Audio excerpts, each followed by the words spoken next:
Hey everybody, this is Adam Lupus coming at you from the Up and Adam Show. Thanks for everyone for joining me today. I got a very special guest in store for you guys today.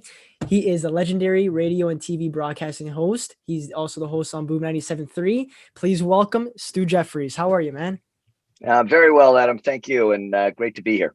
I'm so excited. It's been a great time. I've been a fan of, I've been listening to Boom 97.3 like my whole life. My dad actually is the one who got me into it. So Oh, cool. it's been pretty cool. Like, growing up, because I'm a young guy, 22. So I've Right. been into the whole 70s, 80s, and 90s eras in general for my whole life, basically. So I've heard you on the radio ever since I was a kid. So the iconic voice, the iconic voice still lives with me to this day. So it's a Oh, that's awesome.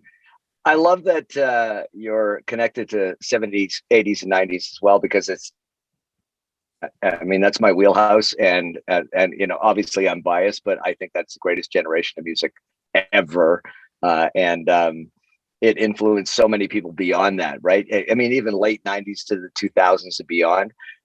So glad we have another person on board. I appreciate it. Oh, absolutely. And it's crazy because I didn't get to live in those eras, unfortunately.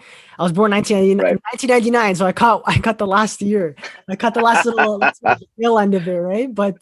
right. But it's cool. But it's nice because even though I didn't grow up with those eras, when I still listen to some of the music that you guys play on the radio or in general, those eras, if it's a Mhm. song I haven't heard before, it's a new experience. So it kind of does feel like I'm there in a sense, even though I'm not there, right? So that's the And kind of cool.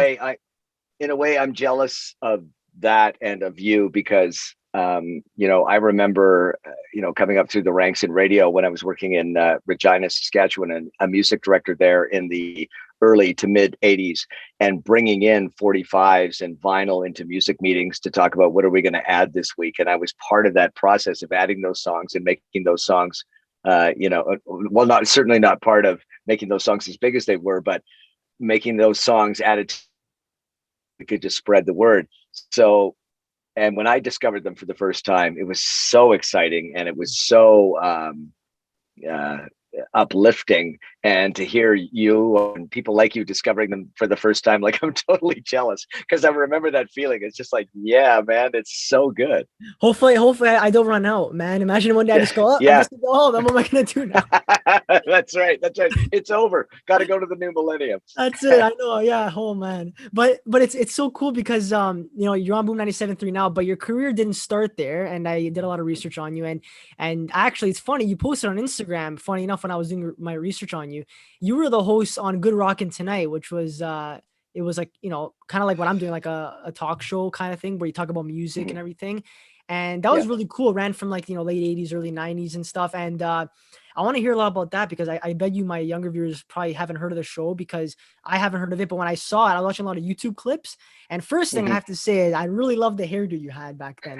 I loved Yeah.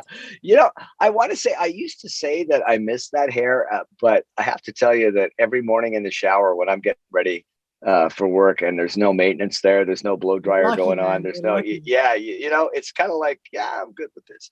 But that show, what I loved about it, it was pre everything. So it was the place to go. And then were a few other places. Much Music in Canada certainly was a place to go, but there were a few others that you could go to get your video fix, as well as interviews with the groups that you loved with a strong Canadian focus. And I was so proud to be part of that. And I didn't realize, because when you're in it, you don't realize, you don't think of the effect it's having on people. Because you're in it and you're young and stupid and and to and because of that, you just carry on without much of a thought. But when you hear later in life what kind of effect that show had on people that watched it, and how it was their go-to, and how um, uh, they relied on that for weekly information about their favorite groups and artists, it's heartwarming. And people that are, as you say, you did some research, so you went on YouTube and found it. People that are discovering it now, I mean, the technology is very dated, and the stuff that we did at that time was certainly, I wouldn't say cutting edge, but was certainly on the edge. Mhm. um how old school it is, and see how what people can produce in their own basements with their phones Yeah. could be better than what we did. But the effect that it had on people that watched it, I don't know, I am like honored and still shocked. There's something about when you get old or older, and you had something to do with some sort of upbringing with the nation, people consider you an icon or an expert. And I'm happy to hold that title, but I am neither. But it's nice to, when people look back on that show to say, what it meant to them and how they felt about it whenever they watched it and the memories they have of it. It's so nice. Yeah, but listen, you're really humble to say that, but trust me, there's a reason why I wanted to have you on is of course, like you're a well-known name and you're a household name to a lot of people, especially in Toronto and Canada and everything. So, and Thank you. the things you did are great. And it's funny that you brought up the fact that back then the stuff you kind of did was a little not like outdated, like the quality of things, but it like my show, for example, that's the kind of look I'm trying to go for. When I saw that last night, funny enough, I sent that YouTube video to my producer who like edits the show here. And I'm like, Yeah. this is the kind of style we got to go for, having that like really like VHS look and like even the sound. And what I'm trying to do is that, and I think even back then, even though you look back and you go, oh, like, the quality wasn't that great of like how things looked. It's not even about that, because I think what you tried to do was just trying to be genuine and authentic and just kind of give people the best form of entertainment possible. And at that point, they're not really focusing on what the show is, but they're looking at Stu Jeffries at that point. They're looking at, oh, right, I'm not watching Good Rockin Tonight. I'm watching Stu Jeffries that hosts Good Rockin Tonight. So that's what I'm trying to do as well. I'm not trying to be like another podcaster, like, oh, I saw this podcast. Like, no, I want to be like, oh, I saw that episode with Adam and Stu Jeffries or so-and-so. So that's what I'm trying to go for. Awesome. That's that's great, man. And I mean, it's like when people, I don't know, when people associate a show with yourself because you hosted it, it's like, and your name comes up first. It's pretty cool. And it's also, it's very humbling because you're like, really? Yeah. Like, yeah, you watched it because of what I did? Like, oh, okay, that's great. But and again, when you're young and dumb and you're willing to do anything and everything and anything to just put forth the show, or maybe you're not even thinking about it and you're just doing your thing. When people react to it later in life and say, yeah, I used to watch you, man, that was awesome, it's pretty cool. Yeah, it's a cool experience. Yeah. And I want to know something, because again, you started off doing television broadcasting, then you moved on to radio. Was there a specific reason you did that? Was it just a better suit for you? And what are the key differences you noticed with that transition? Well, radio's always been and is still my first love. I fell in love with it when I was a kid. I was one of those, sort of lucky kids that knew really early on, and I mean, 10 years old, 11 years old, that this is what I wanted to do. There was something about the radio that fascinated me when I was, and I've told this story a lot. When I was a kid, I'm a family of, I have 3 other siblings and a single mom, and we lived in Winnipeg. And every morning there was this kind of ritual, which, I was obviously too young to articulate it to that then, but where we would sit around the breakfast table. My mom would prepare whatever we were eating for breakfast, usually cereal, juice, whatever. I remember vividly her old school coffee maker, percolator coffee maker, brewing coffee for her, and this small transistor radio on top of the bread box in our kitchen. So we'd sit around the table and this radio was always there. And I remember, and again, I couldn't articulate it at the time, but I remember thinking, that guy on the radio right now is talking to me. He doesn't know who I am, and he's part of our breakfast, thing right now. Yeah. And I remember thinking, God, that's bizarre, but also unbelievably cool. And I was fascinated by his announcing, whoever he was, and the music that he was playing. At the time, of course, I'm a kid, so I was thinking, how do they get all those bands in there all the time to play? One band comes in and plays a song, and then another band comes in with records or any of that stuff. But I remember just listening to it going, this is so cool. He's part of our ritual in the morning. And then to be able, I had no idea at the time that that was something that I could do. I thought it was reserved for special people. I don't know what special people were, but I thought it was reserved for those. And when I found out that you could actually go to a broadcasting school and make a couple of tapes and possibly get a job in radio, it was possible. It blew my mind, and I went after it right away.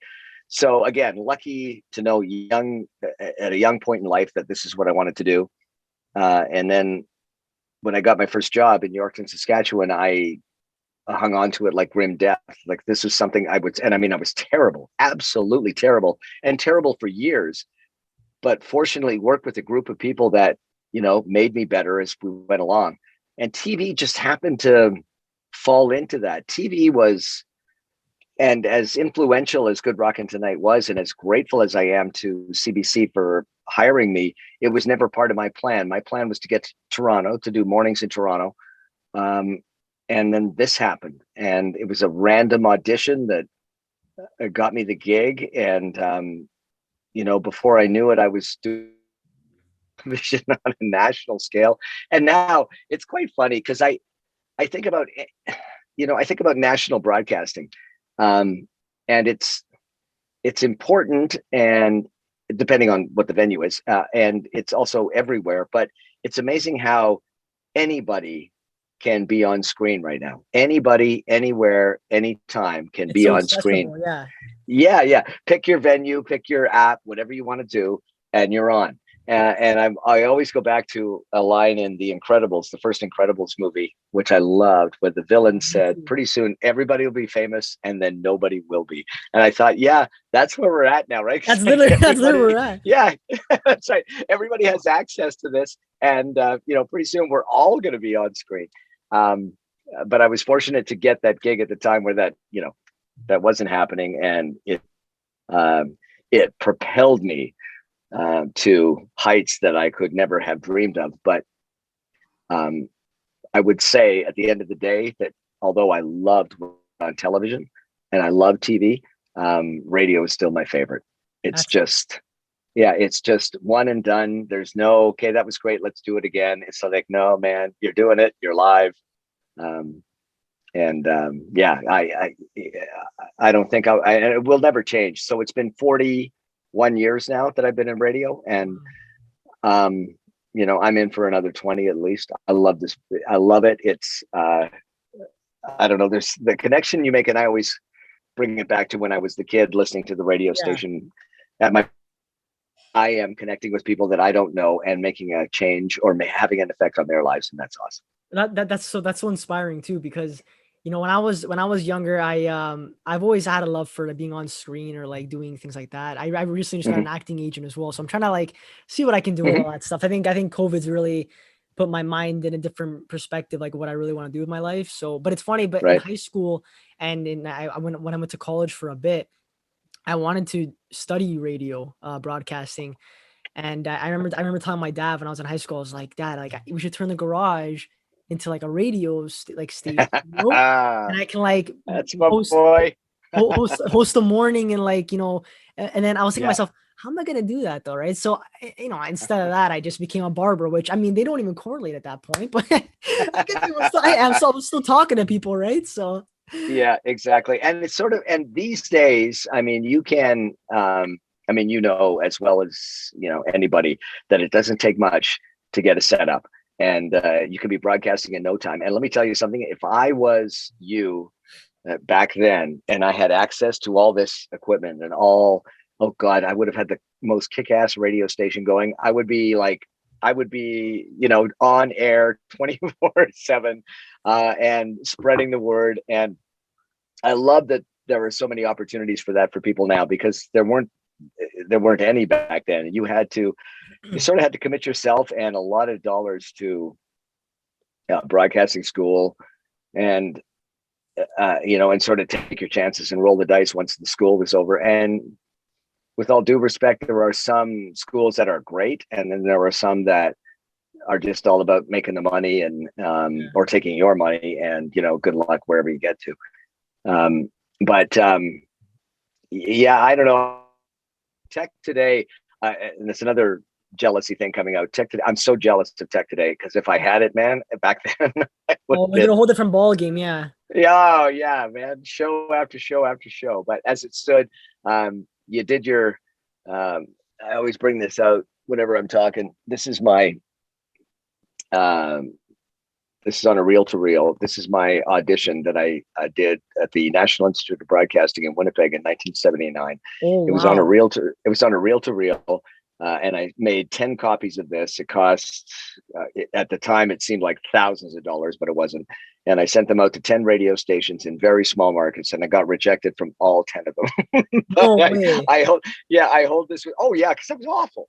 But I hold this with pride, and this is always wherever I go, and I've heard it a few times, and it's god awful, and I can totally understand why people wouldn't hire me, but it brings me back to a day when things were like that, right? You Totally. got to send me a clip of that after. I want to hear it.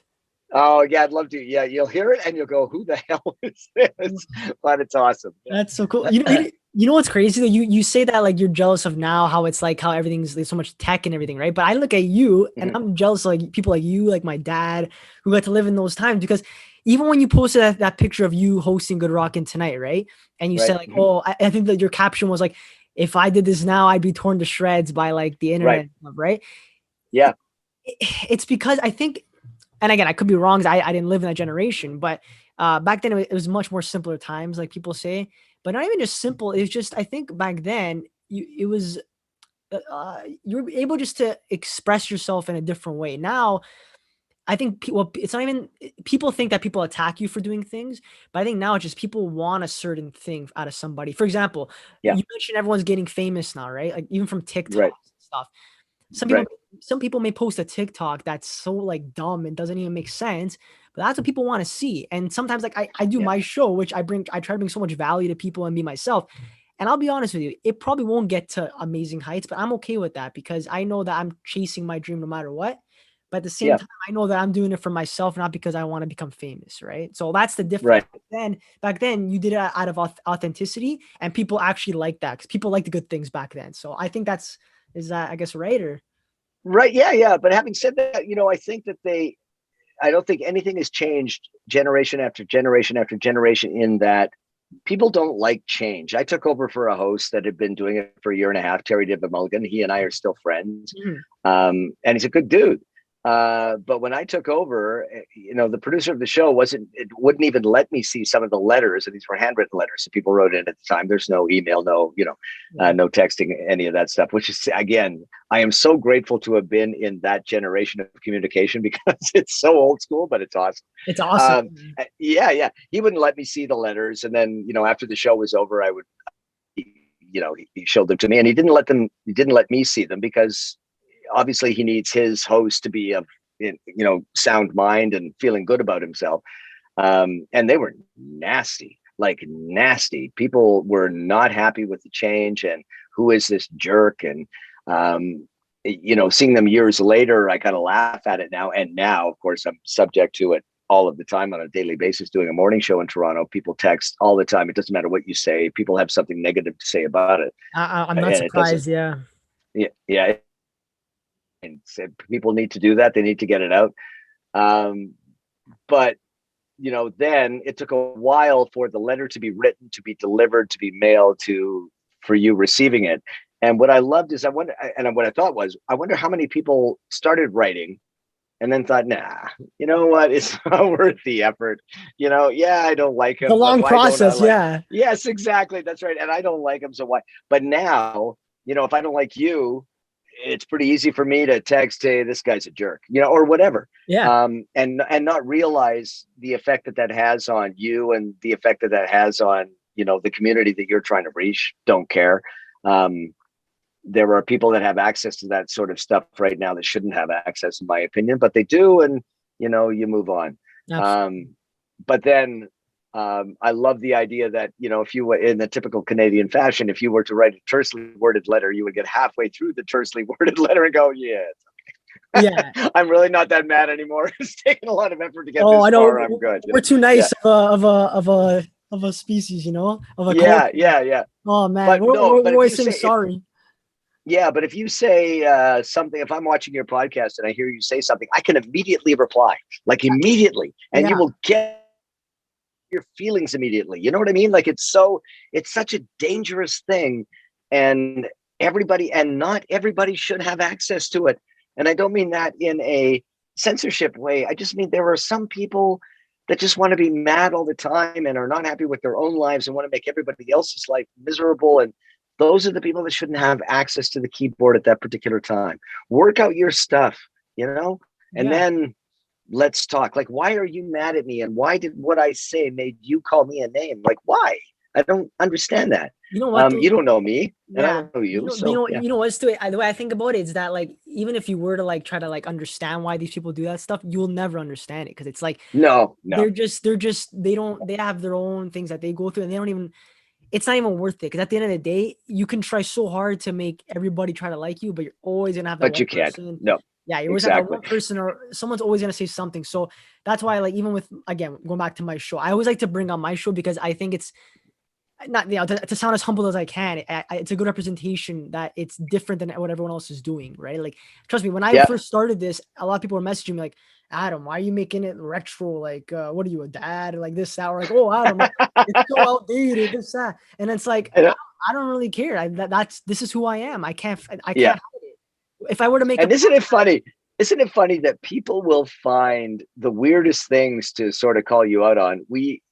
I do a feature on the show called Tell Me Something Good, which is it's just a feature about good news. Yeah. And the very first time we introduced it, some 2-3 years ago, I did a couple of stories, and somebody texted right away, why aren't you talking about stories that are good in Toronto or Ontario? Like, why are you talking about a good news story that happened in England?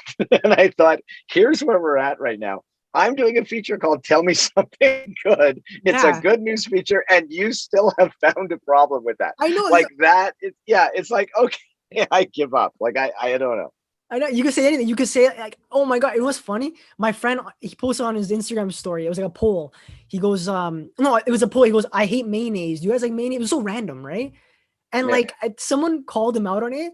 It was such a nasty message. And he posted, he goes, all this over mayonnaise? Like, what is this? Yeah. I know. It's so crazy. But again, there are some people that shouldn't have access to the communication that we have access to right now. And it's been proven over the years. There are some that have been given a voice that maybe shouldn't have a voice, or maybe, I don't know, maybe should think about their voice before they actually speak. But whatever, here we are. Going back to your career on Boom, I know with the pandemic going on, it's been kind of, I guess, tough to work. But what have you been doing in the pandemic with Boom and with Boom 97.3, and also what are some things you have learned throughout this pandemic that have kind of propelled you to go even further in your career? Because I know a lot of people say the pandemic's kind of hurt their career, but like, has this in a way benefited you in any way with Boom 97.3? Yeah, I don't know about benefited, but I think that, one of the common sort of comments that I hear from people is that I'm so glad to hear your voice, because it makes things seem normal in times when things aren't normal. And that, when I hear that, that's the heart and soul of what I want to do. And I can't describe how it makes me feel, because that goes back again to the kid at the breakfast table and the transistor radio. That guy was connecting with me and I didn't know him. And I've become a part of, people's lives that represents normal in a time. And that is like, wow, because I know how I feel when I get stressed out, or when things are happening in the world that I can't control. And then suddenly you get a bit of good news, or suddenly you hear a song or something, whatever it is, and it takes you down. Yeah. And you go, okay, yeah, no, things are okay. Things are normal. I've got this. This is normal. Mm-hmm. So when people say that to me, that, like, I'm without words. It's like a feeling that you're doing something really good and you don't even know it. It gives you a reason to having an effect. Go on, It gives you a reason to live, Yeah, and for the first 5 weeks when the pandemic first hit, my wife got really sick, and we're still kind of convinced that she had COVID, but she couldn't get tested. She was down She was down for about 5 weeks. Oh, wow. So I broadcasted from home for that time, and the disconnection I felt was immense. But everybody was out there. And at one point, at the time where I felt that I wasn't talking to anybody's listening, and this is just my own head. Mm-hmm. In fact, there were an immense number of people listening and wanting you to broadcast from your living room and tell me all about your living room and all of that stuff, make things be normal. Right. So it was a really, a scary time, but in the scary time to be at that place and in front of a microphone where you can actually calm people and make people feel normal. Wow. That's more than I could ever have imagined with this job. And throughout that whole story that you just said, the main thing that really stood out to me is that you never gave up. That's the one. No, I mean, it's sort of like, I got to do it. And I had a great setup at home, and it was weird, but it was a great setup. And I won't say that I loved it, because I wanted to be, and even though I do the show by myself and there's nobody else in the studio, I wanted to be in the studio. I felt more at home, connected. Yeah, more at home and more connected. But the fact that I was sharing my living room with everybody was also pretty special too. That's awesome. That's really, it's a touching story, honestly. And it's cool that you brought up the fact that when people, like, when you're in a downtime, you listen to music and it kind of lifts you up. Music to me, it feeds my soul. I know it sounds so corny to say, but actually, speaking about music, I wanted to actually, I have a couple records here, some of my favorites. Okay. I wanted to kind of go over them with you quickly. I wanted to your opinion on them. So I got this one first. Show the audience first. It's Prince the Revolution. It's a Purple Rain album. Mind you, this one is it's a refurbished one, so it's not I believe the 45 is the thinner one, right? Right. Yeah. 45 is smaller, so 45, and that's played at 45 revolutions per minute. You've got a 33 and a third there, so that's the LP version. Yeah. So I mentioned when I was music director in Regina at CJME, I brought in 45s from that album. So Purple Rain, Let's Go Crazy, When Doves Cry. And I remember us listening to them in the music meeting, deciding whether are we going to add it, are we not going to, and then looking at the chart action from the States and seeing what's hot and what's not. I remember Prince was onto something special, and I don't think that I appreciated just how big he was. I mean, we played his music nonstop, but I don't think I appreciated just how huge that man was until later. Oh yeah. And then of course, as tragic as it is, he leaves us, he's no longer here. And then you listen to his music and go, oh my God, this guy was a genius. He really was a genius. He was a genius. He was a terrible interview though, like a terrible interview, because he was unbelievably shy, which is crazy. Yeah, because when you watch his videos and watch his anything but shy, but when you put a camera on him with a microphone saying, Prince, tell me about blah, blah, blah, he is like, got nothing to say, and it's awkward. Yeah. But oh my God, that album, the movie was, for me, was in. I haven't seen the album and the soundtrack. The movie's kind of weird, but the soundtrack, that music, holy crap. And still to this day, I have two favorite Prince songs. One is Let's Go Crazy, the entire version. When he kicks into that guitar, and I don't think he ever got the credit he deserved for the guitar player that he was. When he kicked into that still gives me chills. And Alphabet Street is still not from, Purple Rain, but is still one of my favorites. So you have to hear it. Yeah. Okay. Just do yourself a favor, check out the video, and it's got such a groove, and he is so in control of himself, and he is so like, I'm the dude, man. You need to look at me because I'm the dude. Yeah. Man, that song still, I hear him, I can see him singing it. He's like, yeah, I love him. My two favorites, and one of them's not on this album, but Raspberry Beret. Oh, Raspberry Beret. Yeah. So good. That and Kiss. Yeah. Funny enough, those two are not even on that album, but it's still, I love it. But it's good because he, you know what, I always, and I know this is very controversial to say, but in my opinion, I think he's really close to Michael Jackson. Like, he doesn't get enough credit. They made this incredible freaking music, and we're never going to hear that, Never again. No. And you know what? Everybody that watches this right now, go get Thriller and put it on. Go get Purple Rain and put it on. And know that was their peak, and that they were capable of so much more, and we're not going to hear that. It's just like, ugh. Yeah, Ugh. it's sad. Have you Anyway, ever heard? yeah, Have you ever heard? I'm sure you watched the Batman movie 1989. Have you heard Prince's music in that yeah. too? That was great too. Oh, the Bat Dance. Bat Oh yeah, Dance was yeah. awesome. Yeah, That one. Vic, Vicky Vale. That's awesome. Yeah, Oh, yeah, yeah. He was so no, no, good. no. I like this one when he's about to hit Yeah, I like this one. that's right. Jack I Nicholson, like this one. classic. Oh my god. Yeah, yeah. So good. Next album I got here is Supertramp, Breakfast in America. This is one of my favorites too, and my dad's favorites. I love it. Uh, so, Supertramp. First of all, one thing about that album cover, I never knew until like this year, maybe no, sorry, last year. And I had listened to that album and looked at that album forever. I never knew that the cityscape on the album cover was cafeteria materials, salt, pepper. I didn't even notice I that know. one now. See, you What? see, somebody brought that to my attention. Went, oh my god, how did I not Thank you see for that telling. I didn't even before? notice that because it's so vague. You're looking at more the girl than the even though she's Yes, the the best. waitress. Yeah, yeah, yeah. So you look at the background, you go, oh my god, there's salt and pepper shakers. Just like it's so. Oh god, so good, so creative. Logical song on that album, and Take the Long Way Home, Give a Little Bit. All of those songs that define Supertramp. But I will say, my sister Kathy, who's known her every day, was 1 year older than I was, and was always plugged into music when we were growing up, and always seemed to discover new bands before anybody else. She would be at a party, or she would hear a song or whatever, and she would say, "You need to get the latest album from blah blah blah or blah blah blah." And remember, she came home with Supertramp's "Crime of the Century" album, and she said, "You had to listen. You have to listen to this."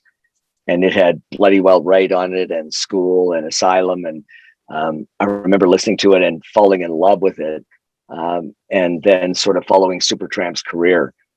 And every time I hear a song from them, I think of my sister all the time, and I get a big smile and think, she was ahead of her time. When she told me you got to listen to Supertramp, and I heard the name, I'm like, what are you talking about? Like, what? Who is this?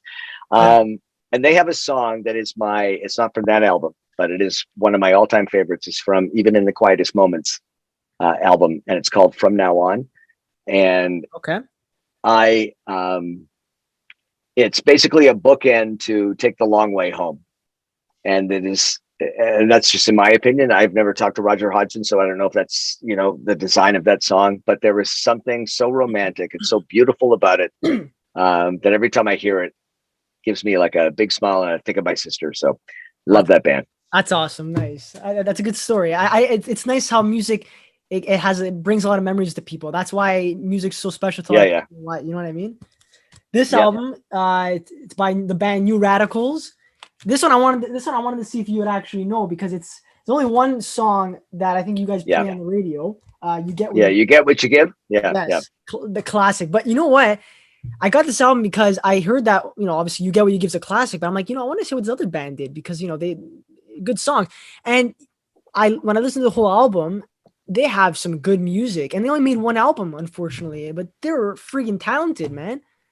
Yeah, I will. You know what? I'm going to say this, that I have not listened to that entire album, and I have not, because when I heard You Get What You Give, I hated it. I heard it. Yeah, I heard it. And at first I thought, okay, this is interesting. And then the second time I heard it, I didn't want to hear it anymore. Wow. And there was something about the calling out of other bands at the end of the song, where he said, "Come on out, we'll kick your asses." Yeah. And the band lasted 6 months and we're done. And I thought, I love the confidence that you would have to be a new band to call other bands out.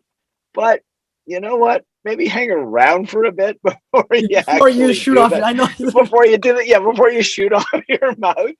And then now every time I hear it, I go, you know what? I can't do this. Really? No, you won't kick our asses, because you're not around anymore. Okay, you were around for a little bit of time, and now you're gone. Just one of those songs. And with all due respect to everybody that loves that song, you know what, it's yours and you make it what it is. But to each their own, yeah. it's yeah, and for sure we all have songs we don't like and songs we like, but that one every time I hear it I go, That's no, funny. you didn't kick anybody's ass and you're God. Oh, I think that's funny, man. This one, I'm sure you'll like this band though. This one, I think you're gonna like. There's only one more after this one. So, okay, Hall & Oates, the best. Yes. Okay, good. I thought you got me scared there at first. I thought you didn't like. I'm like, oh no. Oh no, I love them, and I have loved Hall & Oates all my life. She's Gone and Sarah Smile will still be those are my two favorites. Those are my two favorites. Oh yeah, two of my favorite songs. And I had the pleasure of interviewing them a couple of times, and they are great people. Daryl Hall has a website called Live at Daryl's House that you have to check out. I've seen it. Yeah, he is so about the music, and the music is in this man. And you know, he has special guests over, and they record songs together and whatever. But oh man, Hall & Oates is all part of my growing up. She's Gone, Sarah Smile. I remember breaking up with my first girlfriend to that song. And then through the years, I mean, when they came out with the Voices album, Kiss on My List will always be the song that I wish they never recorded. I never liked it, but You Make My Dreams and Private Eyes. Yeah, I have the album of Private Eyes as well. I have it. Adult Education. When they were live at the Apollo. Oh God, that is such a, you know, as far as a songwriting duo and a recording duo is concerned, they rank as number one to me.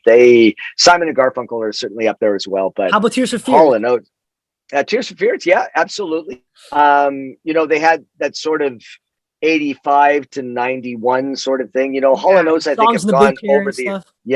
Yes. Hall & Oates, I think, have gone through the years and have remained relevant. Out of Touch. Say It Isn't So. Yeah. Oh man, I could just I love they defined every era. And honestly, one thing I really do like about first off, before I go on, does Daryl Hall still do Live at Daryl's House or no? Now I don't know. I haven't seen it. I haven't seen it in a long time. The last time I looked, he had the OJs in, and they were doing Backstabbers, which was freaking incredible.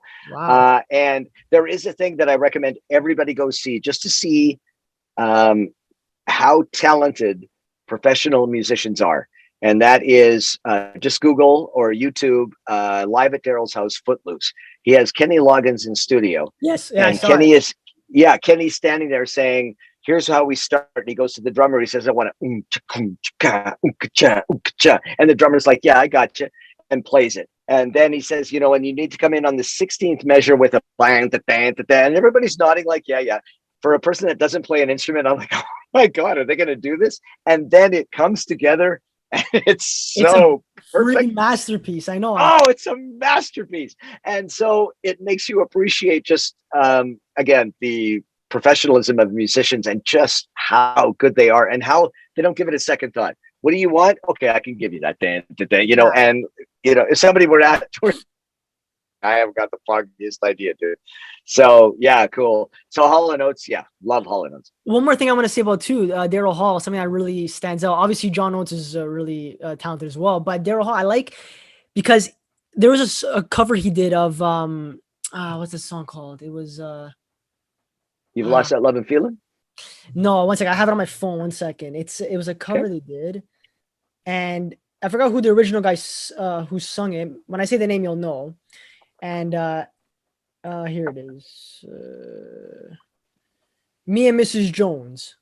Oh, Billy Paul sang that. Yeah, yes, that is like.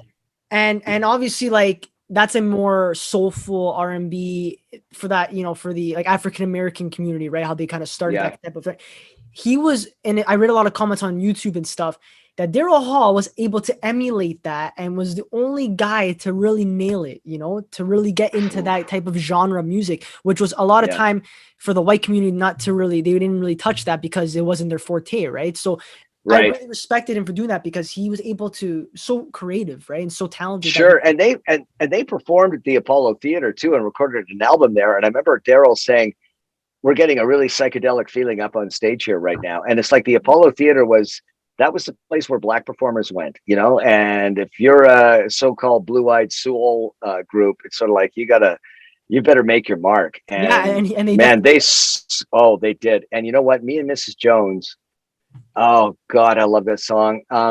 And I always thought that, Simply Red. I always thought that they could record that song too. Mick Hucknall from how. Oh, look at this. We're gonna get that. That's the last one. Oh my God. Oh, I love it. you're my I best love friend it. now. That's it. You're my best friend. Mick Hucknall from Simply Red could have sung that song. And I remember I interviewed him in Vancouver, Good Rockin', You and lucky guy. right around, Lucky guy. yeah, right around. It was not. It was after Holding Back the Years, so it was more like Money's Too Tight to Mention. No, The Right Thing is the big song. Yeah. And can't get an unemployment extension. Mhm. He and I asked him. I said, I don't know, and I still feel bad for this because I said, I don't know if you know who Billy Paul is, but he had a song called Me and Mrs. Jones. And I remember Mick looking at me going, yeah, I know who Billy Paul is. And I remember thinking, oh God, I feel terrible. I said, that seems to me a song that you would kill. Would you ever consider doing that? And he said, only if I'd been drinking, because he said, I don't think that I could do it the service that it deserves. And I thought, wow, that's beautiful, man.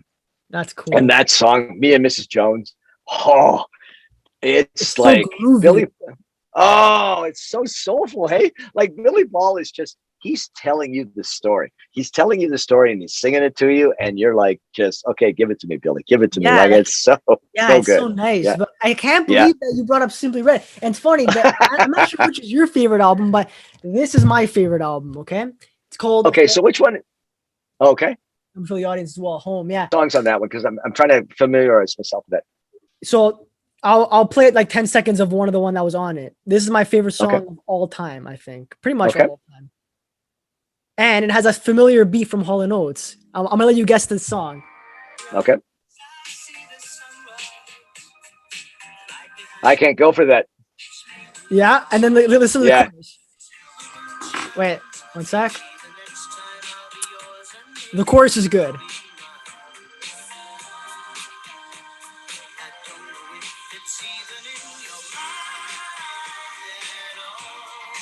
It's good, eh? Oh, it's so good. You know what? I heard I Can't Go For That, and I just got lost in Hall & Oates again. I'm not even familiar with that track, but Mick Hucknall is like my dude. That guy, Holding Back the Years, Money's Too Tight to Mention, and what was it? Do the Right Thing. It's like The Right Thing was maybe one of the filthiest songs on radio that he got away with. And I think that if people really listened to what he was singing about, they would go, oh my God, how did that get airplay? But that song has got soul and sex perfectly mixed. And even infidelity too. Yes. Yeah. I mean, that guy was doing it, man. That guy knew what he was doing. And that band, they were so good. They're so great. Good. So good. I know that. I'm so happy that we have a lot of similar music tastes. That's really cool, man. That's awesome. I know. It's so good to say. I can't believe we brought up Mick and you bring that up as the next album. That's awesome. So funny, man. Oh my God. Oh man. But listen, we're gonna end off the show in about a couple minutes. But before we do, I wanted to do really fun with you. And it's really to kind of give back to the community as well with COVID. And I thought it'd be a cool idea because what you do, and guys, for anybody watching, Stu does this great thing on Boom 97.3. It's called $1,000 minute. And the show does not have $1,000 to spend, but I wanted to do a game with you called $100 minute. I'm going to ask you 10 questions. Obviously, you know the rules, but for people watching, I'm going to ask you. Do you want me to do it? Yeah. Do it. Okay. You got 10 questions. I got 60 seconds to get them all right. You win $1,000. If not, $10 for each correct answer. If you don't know the answer to something, just say pass. I'll come back to it if there's time. But remember, at the moment you give me an answer, that's the one I have to take. And when I get to the last question, if the buzzer goes, I'll give you a chance to answer it. But once I've asked all the questions, if the buzzer goes off, I'll stop the contest and we'll count up the cash. Perfect. Cool. So if you get all 10 right, you're gonna get $100, and you can either keep it, or I was gonna suggest giving it to. I would give it to a charity of your choice. Okay, this is all going to Make-A-Wish, Toronto and Central Ontario. So go ahead, just perfect. Give it to me. I'm really excited, and they're pretty easy questions. I would hope they're easy. So I'm gonna put a timer for 1 minute. Okay. So on, just so I know the rules correctly too. So if you don't know a question, you can say pass, and then I get back to it after. Right? Yes. Okay. Yep. You bet. Cool. Okay. All right. Let's start. 1 minute. Okay. First question. Which fictional city is the home of Batman? Gotham. Good. Okay. Spinach is high in which mineral? Vitamin C. Wrong. Babe Ruth is associated with which sport? Sorry, you cut out there. Baseball. Good. In the film Babe, what type of animal was Babe? Pig. Good. What was Muhammad Ali's birth name? Cassius Clay. Oh, okay, you got it right. Which crime-fighting cartoon dog has the initials SD on his collar? SD? SD. Crime fighting dog. Underdog? Nope. Super dog. Nope. It's already a minute? Wow. What? I got ripped off. Jeez. Okay, so you got 1, 2, 3, 4. You got 4. All right. Well, give me the rest of the questions anyway, just for fun. Yeah. 1 second. Where was it? Oh. So the ones you got wrong so far. So the spinach was high in iron. Oh, okay. All right. Okay. And then the dog was Scooby-Doo. That was Scooby-Doo. Oh, okay. All right. Okay. Okay. Which planet is the closest to Earth? Which planet is closest to Earth? Yeah. Mars. Venus. Ah, damn it. Which is the tallest mammal? The elephant. No, giraffe. I thought the elephant. Giraffe. Giraffe. Right. Okay. And who directed the movie Jaws? Say again? Who directed the movie Jaws? Steven Spielberg. Yes. Okay. So I'm pretty good. What was the Hunchback of Notre Dame? What was he? He's a bell ringer. Oh, no. Oh, sorry. What was the Hunchback of Notre Dame's name? Sorry. Oh, Quasimodo. Yes. And that's it. Yeah. So yeah, it was fairly simple. So if we had more time, I would have made a ton of cash. What can I say? But you know what I'm gonna do, Stu? So you mean 40? I'm gonna on my end. I'll donate 60. So regardless, I was gonna donate 100 anyways. But it was just something fun just to kind of end off the show with. But yeah, you're a beauty, Adam. Thank you, man. I appreciate that. No problem. Anytime. And I want to just say thank you again for being on the show. It was such a pleasure and an honor, and I had so much fun. And I can't wait for my audience to see this interview, man. Excellent. Thank you, Adam. It's been a pleasure. I'm sorry it took me so long to get here, but I'm glad we did. No worries, Stu. Thank you so much once again. And guys, make sure you tune in to the next episode, and make sure to follow Stu on Instagram. I'll put the link down below. And guys, make sure to tune in to Boom 97.3. It's the best radio station around. You heard it from me and Stu directly. Okay, guys, I'll see you in the next episode. Take care. Thanks, Stu. Adam. Take care, man.